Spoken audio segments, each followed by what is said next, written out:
When my wife passed away, her CEO called me 2 weeks later and said, "There's something in her office you need to see before anyone else does." Then he lowered his voice and added, "And whatever you do, don't tell your daughter." When I walked into that building and saw the folder waiting on his desk, I understood my wife had been trying to warn me for months. If you're new here, stick around, because this story goes somewhere you won't expect. Drop a comment and tell me where you're watching from. Hit that like button, and if you haven't subscribed yet, now's the time. You're going to want to see how this one ends. My name is Walter Briggs. I'm Lucius years old. I spent 30 years as a high school shop teacher in Springfield, Illinois, and I was married to my wife, Eleanor, for 36 years. This is her story as much as it is mine, maybe more. The funeral was on a Thursday, the second week of March, at Hillcrest Memorial Chapel on Adams Street. It was cold that day, the kind of gray cold that gets into your knees before it gets into your bones. I stood at the front of that chapel in the same navy suit I'd worn to our daughter's college graduation, looking at a casket that held the only woman I had ever really known, and I kept waiting for the moment to feel real. It didn't, not that day. Eleanor had died 12 days earlier. The hospital called it heart failure, complicated by what they described as an unusually aggressive decline in her liver function over the final month. Sudden, they said, unfortunate, given her age and otherwise good health. I believed them, because at the time, I had no reason not to. My wife worked for 19 years as the chief financial officer's executive assistant at Corbett Industrial, a manufacturing and logistics company that supplied parts across 3 states. She didn't just answer phones and manage calendars. She sat in on board meetings, reconciled budgets, and over the years, she'd become close, genuinely close, with the company's founder and CEO, a man named Douglas Corbett. She used to tell me that Douglas trusted her more than he trusted half his own board. Looking back now, I understand exactly how true that was. About 60 people came to the service. Co-workers from Corbett Industrial, our neighbors from Willow Bend Court, my brother down from Peoria. Our daughter Megan sat in the front row beside her husband, Trent. I remember thinking it was strange how composed Megan seemed, how she kept glancing at her phone, tucked inside her purse, and how Trent leaned over twice to whisper something to her, quick and low, like they were managing a schedule instead of mourning her mother Dot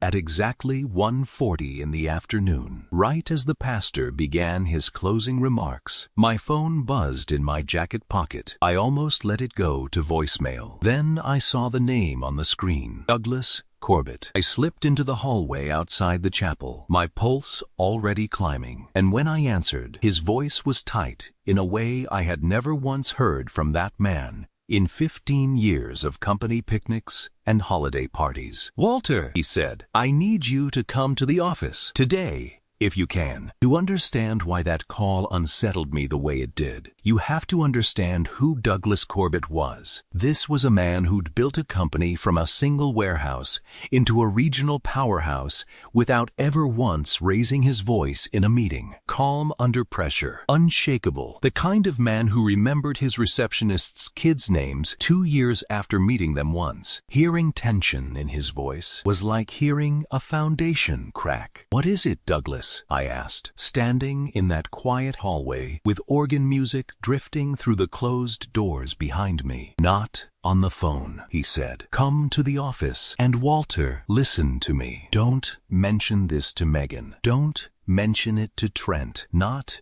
yet. I don't know exactly what we're dealing with, but I don't want them anywhere near it until we do. I want to explain something about my family before I go any further, because none of what comes next will make sense without it. Eleanor and I built a modest, comfortable life, a teacher's salary and an executive assistant's salary. Nothing extravagant, but we paid off our house on Willow Bend Court years ago, and between her 401k and mine, we had a retirement that let us breathe easy. We helped Megan and Trent more than I probably should admit, especially over the last 2 years. Trent had lost his position at a marketing firm in 2021, and the consulting business he'd started afterward never quite got off the ground. Sunday dinners at our place slowly turned into Tuesday and Friday visits. And somewhere in there, Trent started helping Eleanor stay organized, as he put it, offering to manage her calendar, her medications, her bills, since Mom's got a lot on her plate these days. I didn't think much of it at the time. Neither did Elena. Looking back, that's exactly the problem. In the 2 months before she died, something shifted in my wife. She grew tired faster than usual. She complained about a strange, persistent nausea she couldn't shake, and her doctor kept adjusting her medications, trying to chase down a cause that never quite resolved. Trent had started stopping by on Mondays and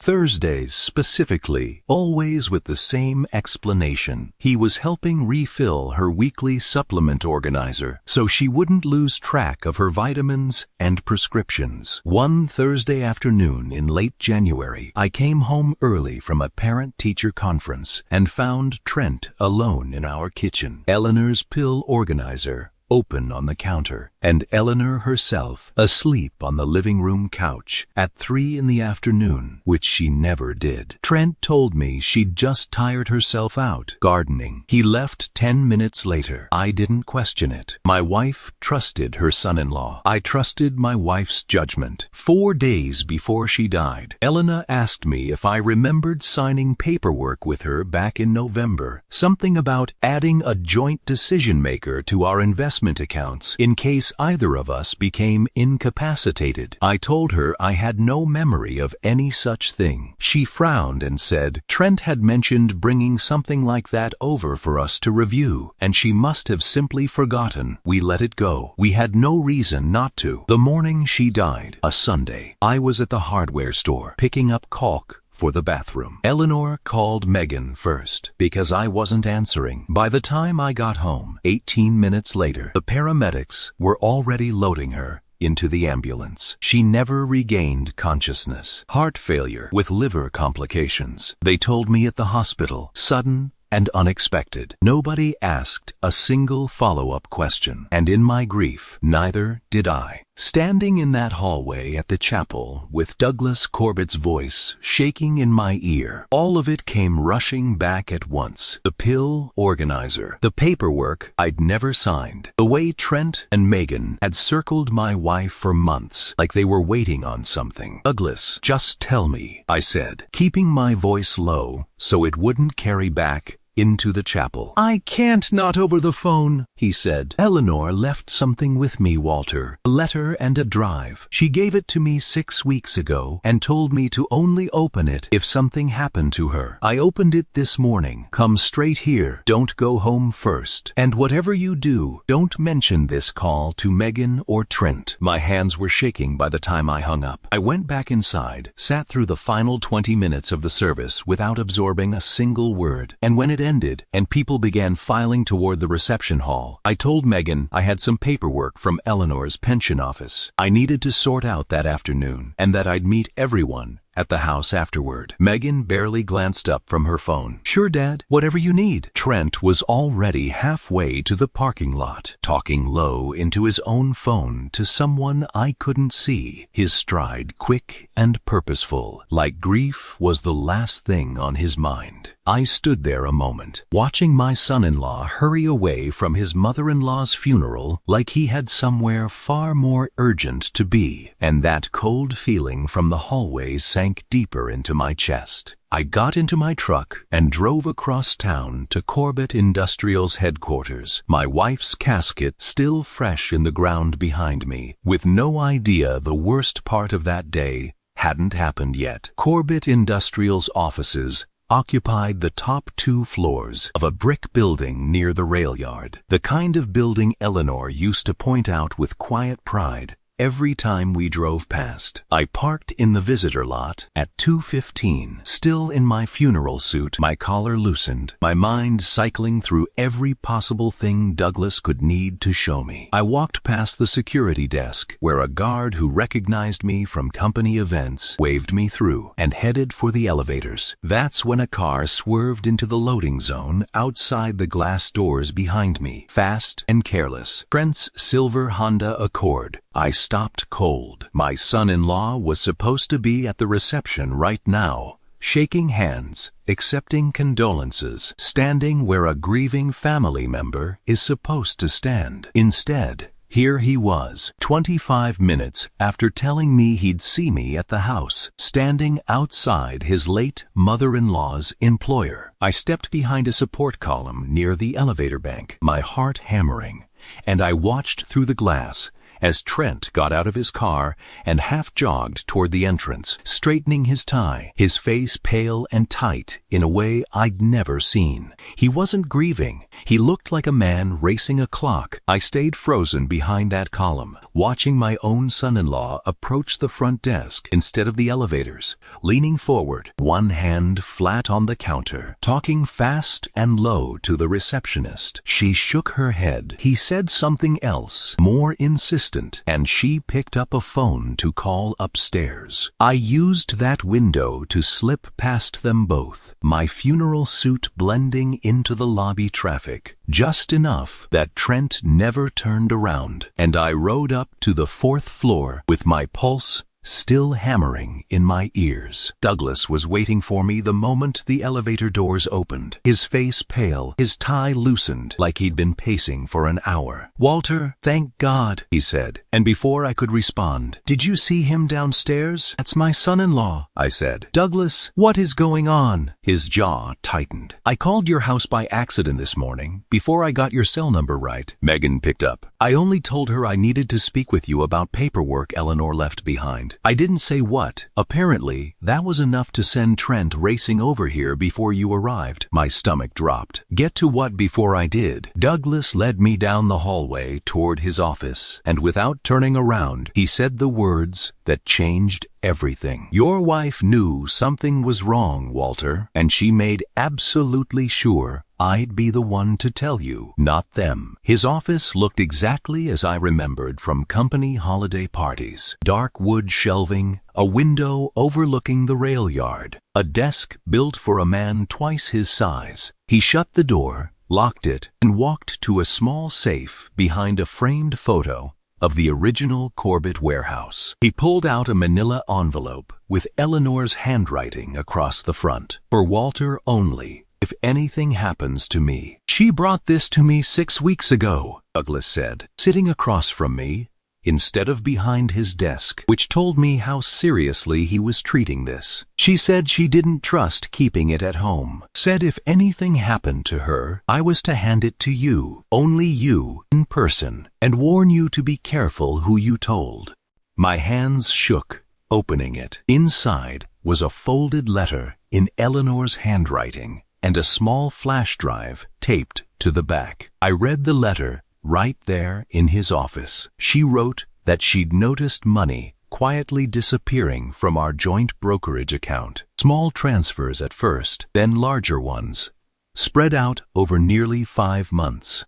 She wrote that she'd asked Trent about paperwork she didn't recall signing, and he'd waved it off, but something in his expression when she pressed made her uneasy enough to start checking our statements herself, using her old online banking login. She wrote that she'd discovered a durable power of attorney filed with our brokerage, dated back in November, carrying both our signatures, except she never signed it, and she was fairly certain I hadn't either. She wrote that her strange fatigue and nausea had started around the same time Trent began helping refill her weekly supplement organizer, and that she didn't want to believe what she was beginning to suspect, but she refused to stay silent about it. There's more on the drive, Douglas said quietly. Financial records, messages. Walter, you need to sit down for this. He plugged the drive into his laptop and turned the screen toward me. The first folder held screenshots of our brokerage statements. 4 separate transfers totaling just over $74,000, moved between October and February, all authorized under that power of attorney. Neither of us had signed. The money had landed in an account under Megan and Trent's names. The second folder held photos Eleanor had taken of her pharmacy receipts beside her supplement bottles, with handwritten notes comparing what she'd actually been prescribed against what kept showing up in her weekly organizer. She'd written that certain capsules didn't match her regular medication at all, and that the count never quite added up. The third folder was the one that put ice straight through my chest. A screenshot of a text conversation Eleanor had somehow found on our shared home computer between Trent and someone saved only as R, dated a month before she died. Trent had written, "She's asking questions about the account. We need to move faster before she talks to Walter." The reply from R read, "Just keep adjusting the dosage slowly. Nobody looks twice at liver failure in someone her age on that many meds." I asked why he'd warned me to keep Megan and Trent away from this. He said it plainly. If Eleanor's suspicions were right, and the evidence in front of us said they very likely were, then Megan and Trent were capable of far more than financial theft. If they realized I had this drive, with a forged power of attorney already sitting on file, I could be next in line for exactly the kind of help that had killed my wife. "We need proof strong enough for the police, not just suspicion," Douglas said, "and we need it before they know we're looking." That evening, Douglas called an old contact of his, a retired county detective named Ray Alvarez, who now worked private investigations. Ray met us at the office. Within the hour, a quiet, careful man in his late 50s, who read through every file on that drive twice without saying a word. Then he said the thing none of us wanted to hear. "This is enough to open an investigation," Ray said, "but it's not enough yet to guarantee a conviction on its own. We need the pharmacy records pulled through proper channels. We need a handwriting expert on that power of attorney. And Walter, if you're willing, some cameras in your house for a couple of weeks would give us everything else we need. People like this talk when they think no one's listening." I sat there in that office, my wife 12 days in the ground, being asked by 2 men I barely knew to walk back into my own home and act as if nothing had changed, while my daughter and her husband believed they'd gotten away with something unthinkable. It was the hardest thing anyone had ever asked of me. I said yes, without hesitating, because Eleanor had trusted me with the truth, and I wasn't going to waste it. Ray installed 2 small cameras 2 nights later, one inside a smoke detector in the kitchen, one tucked into a bookshelf clock in the den. While Megan and Trent believed I was still staying with my brother in Peoria to grieve, I moved back home the following week and told everyone I simply needed to be around Eleanor's things for a while. It took 16 days of sitting across the dinner table from my own daughter and her husband, nodding along as they talked about helping settle Mom's affairs, listening to Trent gently bring up the house on Willow Bend Court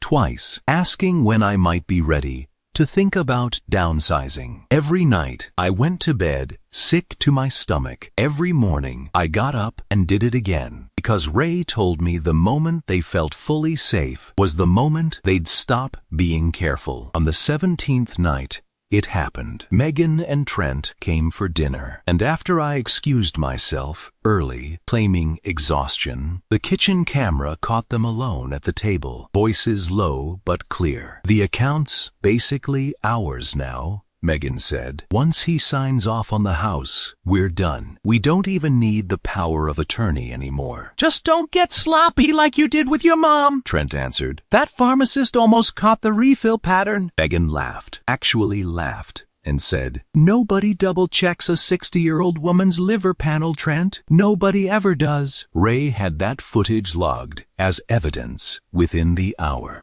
combined with pharmacy records showing an unexplained pattern of early refills on medication that, at elevated doses, could quietly damage liver function over time, and a forensic handwriting analysis confirming the power of attorney signatures were forged. Ray finally called it what it was, an airtight case. Douglas looked at me across his desk that night and said quietly, "Now we bring them into the open, Walter, on our terms." We decided to do it at the reading of Eleanor's will, already scheduled for the following Wednesday at the office of our family attorney, a woman named Carol Ibsen, who'd handled our estate for over a decade. Megan and Trent had no idea Ray Alvarez would be seated quietly in the small conference room next door, or that 2 county detectives would be waiting outside in an unmarked car for his signal. I spent that week acting exactly as I had for the past 16 days. Tired, quiet, cooperative, letting Megan believe her plan was working exactly as intended. She even hugged me the morning of the meeting and told me she was proud of how strong I was being. I stood there, letting my daughter's arms wrap around me, thinking about that text message on Douglas's laptop, and feeling nothing but cold, steady patience. We all sat down in Carol's office at 10 in the morning. Megan in charcoal gray, Trent in a dark suit, both of them composed, almost relaxed, clearly expecting a formality before collecting what they believed was already theirs. Carol went through the standard opening of the reading, then turned to me and asked if there was anything I wanted to add. "Actually, yes," I said, and watched Megan's expression shift just slightly. "Before we go further, I think it's time everyone in this room saw what your mother left behind." I nodded toward the door. Douglas Corbett walked in carrying his laptop, followed by Ray Alvarez, whose face Trent seemed to half recognize from somewhere. An old traffic stop maybe, or just instinct, because the color drained out of him immediately. Megan's voice came out sharp. "What is this, Dad? What's going on?" I looked at her steadily. "Your mother, that's what's going on." Douglas set the laptop down and played the kitchen footage without a word of introduction. Megan's own voice filled that small office, clear as day, talking about the account being fully transferred, about not needing the power of attorney anymore. Then Trent's voice, warning her not to get sloppy like she had with her mother. The room went dead silent, except for that recording, every word landing like a hammer. Megan's face went white, then red, and she stood up so fast, her chair scraped against the floor. That's not what it sounds like. That's out of context." "Sit down," Ray said calmly, showing his credentials for the first time. "There are 2 detectives outside this office right now, and anything you say from this point forward can be used against you. Financial exploitation of an elder, forgery, and a pending exhumation and toxicology review regarding your mother's cause of death." Trent hadn't said a single word yet. He sat staring at the table, and I watched something collapse in his face. Not innocence, that had been gone for months, but the particular look of a man who finally understands there's nowhere left to run. "Walter," he said, voice cracking, "I never wanted her to actually die." It was just supposed to slow her down, confuse her enough that she wouldn't fight the paperwork. I felt Douglas's hand land on my shoulder, steady, grounding me, because for 1 second the room tilted, and all I could see was Eleanor. In that hospital bed, I never reached in time, but I didn't yell. I didn't need to. Your mother sat at that table every Sunday of your life, making sure your plate was full before hers ever was, I said quietly, looking at Megan, and you sat across from her, counting down the days until you got the house. The detectives came in 2 minutes later. Megan cried the entire way out. Trent didn't say another word. It's been almost 9 months now since that morning in Carol Ibsen's office. Trent pleaded guilty to financial exploitation of an elder and forgery, and he's currently serving a 5-year sentence at a state correctional facility. Megan's case went further. The exhumation and toxicology report confirmed dangerously elevated markers consistent with medication-induced liver failure, far beyond anything Eleanor had ever been prescribed. She was convicted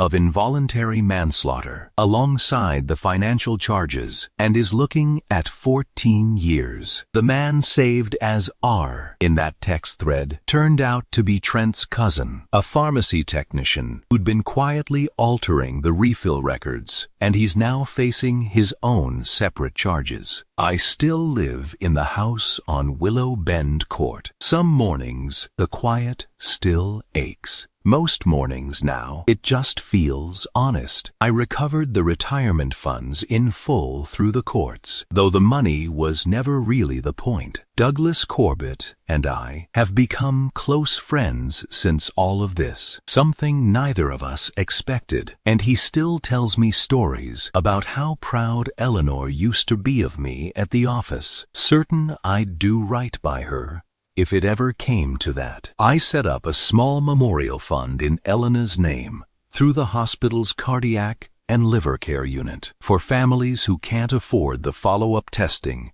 that might have caught what was happening to her sooner. It isn't large yet, but it's growing, and every dollar in it carries her name forward, doing something good, exactly the kind of thing she would have wanted. I think about that hallway outside the chapel a lot. Douglas's voice shaking on the phone, telling me to come see something before it was too late to matter. My wife protected me one last time from beyond the grave, and I intend to spend whatever years I have left making sure that protection meant something. If this story meant something to you, hit that like button, drop a comment, and let me know your thoughts. And subscribe if you want more real stories like this one. I'll see you in the next one.